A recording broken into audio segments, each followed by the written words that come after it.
For our second presentation in the aquatic species section, we have Jake Mortensen from the American Southwest Ichthyological Researchers, and today he'll be presenting Linking Hydrology and Geomorphology on the Middle Rio Grande with Habitat Conditions for the Rio Grande Silvery Minnow.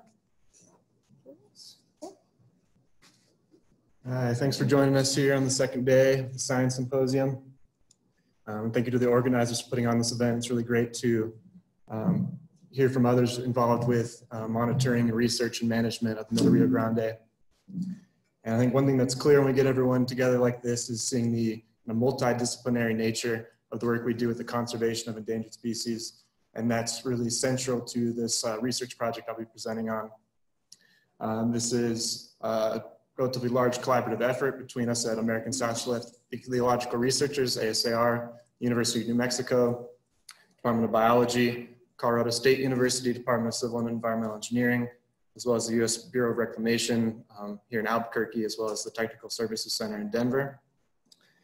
So kind of our broad goal with this project is trying to see what we can get out of an interdisciplinary approach to better link what we know about hydrology, geomorphology, habitat conditions, and ultimately the population dynamics of Rio Grande Silvery Minnow. So we know that hydrology and geomorphology are intimately linked. It's especially evident here in the Middle Rio Grande. Kind of to summarize some of the major hydrologic and geomorphic impacts, we've seen a drastic reduction in the magnitude, duration, and frequency of peak flow events. So these are events that historically help maintain kind of a wide, shallow river channel that had a lot of habitat complexity. We've also seen an increased duration and frequency of low flows. So these are periods when, as the river flow drops down, riparian vegetation is able to encroach on the river channel, kind of contribute to a more narrow channel. In terms of the geomorphic impacts, seen drastic reduction in width. A lot of this driven by channelization until the 1950s and 60s, things like jetty jack lines and levees. Also seen reduced sediment supply into the system with construction of various dams, particularly Cochiti Dam. A lot of this has resulted in channel incision, so the actual bed elevation of the river channel lowering through time. This is something that's been very spatially pervasive. A lot of areas we've seen incision, maybe just a couple feet up to over 6 feet. And so it's pretty drastic change. And all this has implications for habitat for the Rio Grande Silvery Minnow. Very evident the amount of change we see if you look at historical versus current aerial imagery. In terms of habitat, this change from a wide, shallow channel to a more narrow in size channel has increased depths and velocities. So this is a species that's mainly encountered in shallow, slow-moving habitats, which a lot of that's been lost historically. But perhaps more importantly, it's this reduced amount of floodplain connectivity. As we just heard from Rich, that's very important for just responding of the species, retention of eggs, and providing nursery habitat for larval life stages.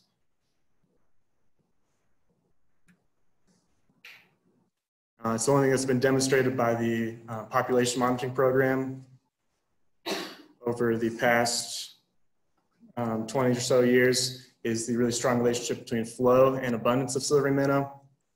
And so you can see there are order of magnitude differences in the abundance of the species year to year that are really tied with the hydrologic conditions in that year. But one thing that's kind of missing in this relationship between flow and abundance is habitat. So what is actually happening as these flows interact with the river channel to create those habitat conditions at the right times of the year that facilitate this population response. So this is where we have an opportunity to really learn by focusing on habitat conditions. This is kind of a conceptual view of our interdisciplinary approach to this project and what all these different players are bringing to the table. So Colorado State brings a lot of extensive knowledge and experience with understanding the hydrology and geomorphology and those changes and those impacts on the Rio Grande. With our group at University of New Mexico and ASIR, they focused on the interaction between habitat, the biology and ecology of the Rio Grande Silvery Minnow. This all kind of falls together under Bureau of Reclamation, which is in charge of maintaining the river channel. Because of that, they're very actively involved with monitoring research activities, and how those can ultimately influence better management of the ecosystem.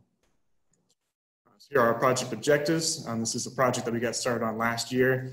It's kind of highlighted some things in green that we've kind of completed up to this point, and the other tasks that are in yellow are things that we're progressing on currently. So this gives you an idea of kind of where we're trying to go with this project. this main thing is really improving our holistic understanding of the ecosystem by linking these fields of hydrology, geomorphology, engineering, biology, and ecology. So last year we prepared a synthesis report, just kind of bringing in our current state of knowledge on Rio Grande silver minnow biology and habitat. Colorado State's been working a lot with developing reach reports, so looking at specific geomorphic reaches of the Rio Grande, how those have changed through time, and starting to analyze how those impact habitat. And what we're hoping to get into is this more integrated report, these what we're calling linkage reports, where we'll take in different analysis from Colorado State on habitat. This will ultimately improve our understanding of the ecosystem. And by doing this exercise, we're looking to also identify data gaps that we can recommend for other data collection efforts to fill in those data gaps, improve our understanding of these linkages, as well as inform innovative river management strategies that can help create and maintain habitat. So just to share a couple of the outcomes of our synthesis report, it came out last year. One thing we developed was a conceptual life history model for the Rio Grande silvery minnow. So it's meant to be a simplified yet comprehensive view of how the silvery minnow life history interacts with prevailing environmental conditions. One of those being really central to this is the flow, which we see at the center. And this also relates to different processes that might be governing mortality of the fish during different phases of the year, and also how we're interacting with the species in terms of recovery and monitoring efforts. We can also look at this in a way how this relates to prevailing environmental conditions throughout the year. So you see a typical hydrograph and thermograph represented from data at the Alameda gauge. And what's really critical here is we see that spawning occurs during this seasonally predictable but highly variable hydrologic event, the snowmelt runoff that we get, a lot of variation there. And also spawning seems to occur right around when water temperatures get to adequate temperature for egg viability. So as we see temperatures get above 15 degrees Celsius, this is kind of right around when this big snowmelt pulse comes down. We see spawning. It's also important to consider here that when we're looking at temperature, this is just a main channel temperature. And on floodplains where we have water spread out, slow down, and it's shallow, it's a better chance to warm up, and what's really beneficial for the growth and survival of the larval life stage.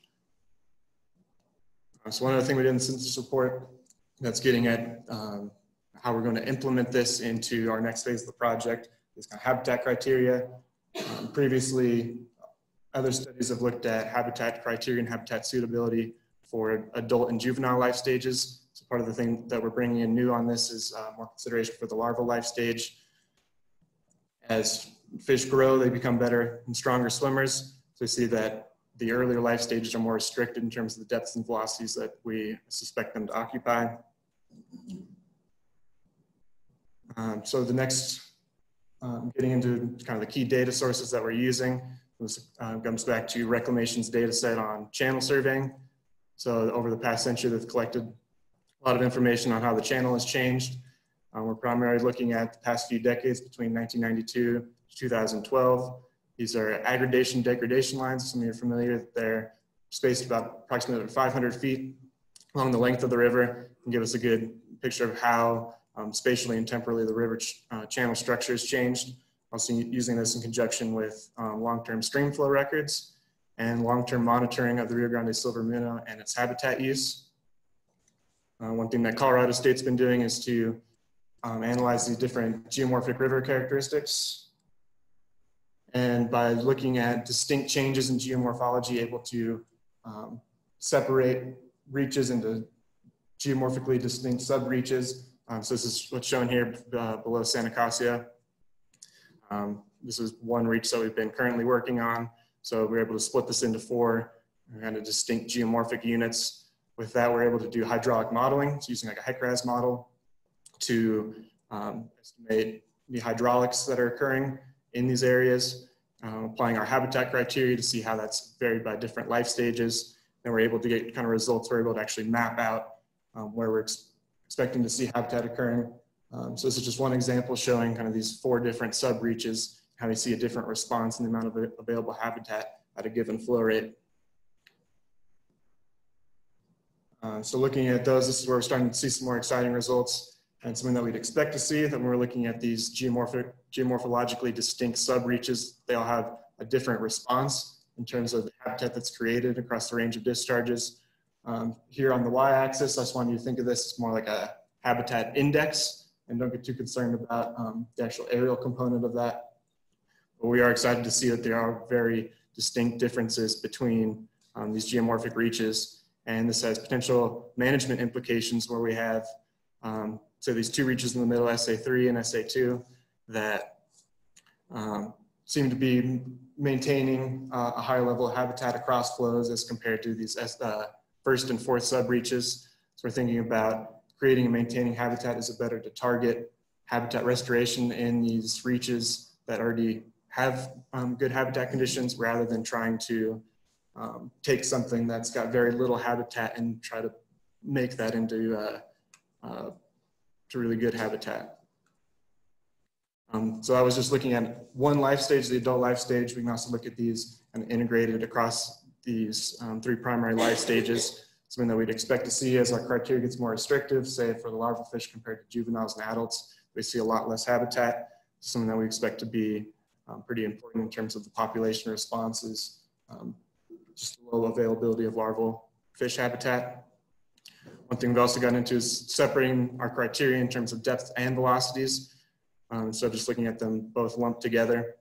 And we see that velocity kind of tends to be the limiting criteria in terms of habitat suitability. And so this has also implications for how do we actually create lower velocity areas. If we have suitable depths available in terms of habitat restoration, how can we get at these lower velocities?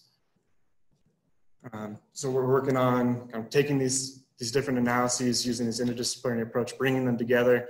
So this is what we're getting into currently, putting this in terms of this linkage report.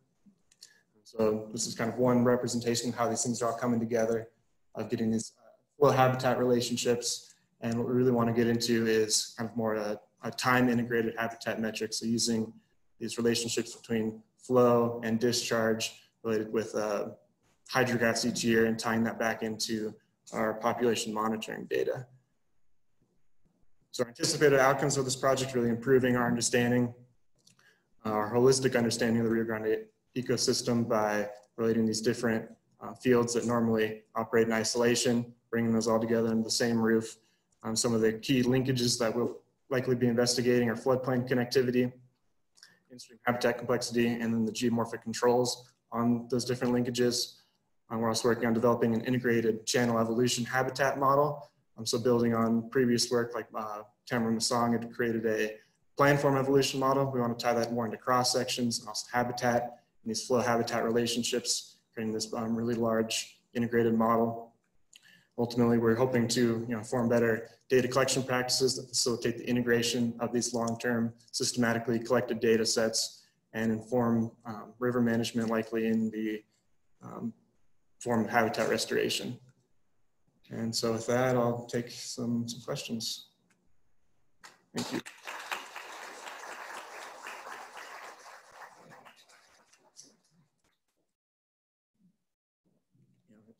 I'm not clear on what you're using for a habitat. You said a habitat index. Now you're not looking at specific meso habitat types, are you?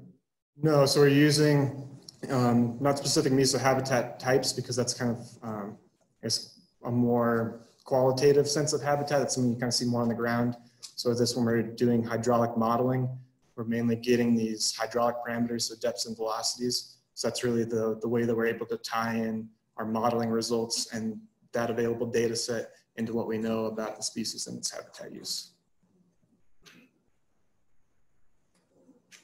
Yeah, in the back. So I'm wondering, you said that velocity was limiting, it looked like in some of your... Yeah, and so... So can you look at the role of vegetation in slowing down the water on floodplains? No, that's a good point, and something that might become one of our findings in terms of management implications and how we approach habitat restoration. That if we know that we have suitable depths available, but it's just reducing velocities, that maybe they're putting in some sort of vegetation or downed wood. I'm less familiar with bendway weirs, but that's something I've heard has been used in a couple of other areas. And so I'd be curious, hearing from some of the habitat restoration talks later on, how that might impact that.